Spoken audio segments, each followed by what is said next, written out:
Apang napahayag na ito mga kababayan at talaga naman talagang detalyado ay mula po kay Senador Pampilo Ping Lacson. Ayan o. Ha?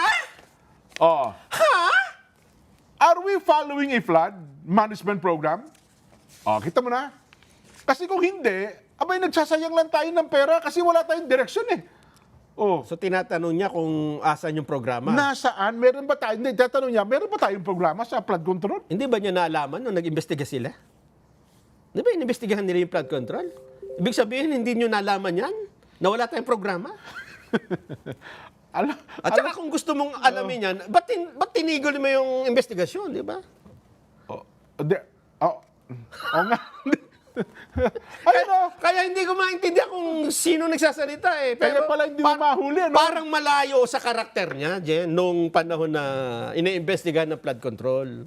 Nitong mandang huli na, di ba? Hindi. Kasi sa kanila, ayaw na namin mag-investigate. Yan ang talaga, may report na nga, di ba? Hindi, yan ang talagang paninindigan niya noon pa. Kaya nga nagpalabas din siya ng mga tao para mag-imbestiga nationwide. O, tapos hindi niya nalaman na asan yung program. Parang wala tayong flood management program. Kasi dapat yan may master plan eh. Ba't ngayon mo lang sasabihin, ngayon lubog ng Metro Manila, di ba? Dapat noon pa hinanap yan. Kasi kung wala niya tayong flood management program, Nagsasayang talaga tayo. sasayang lang tayo ng pera. Ibig sabihin, ngayon lang ba ninyo na-realize na nagsasayang tayo ng pera? Mabuti para yung One Direction, nakabuo ng kanta. Pero tayo, no direction. No direction nga. Ay, hindi ko maintindihan na yan pala ang statement ni... At binabanggit pa po, ituloy ko na Nelson, ang mga bagay na yan, binabanggit pa po na Senator Ping na hindi pa raw po kasama sa 1.9 trillion pesos ang pondong inilaan sa ibang ahensya para sa programa kontrabaha. DPWH lang ata yun eh. May kontrabaha pa? Meron pa palang mga ahensya na meron din kontrabaha. Sa panukalang 2027 national budget, may nakalaan daw pong 107.4 billion pesos para po sa flood control projects. Aring masayang lang ang pondo kung walang isang malinaw at pangkalahatang programa.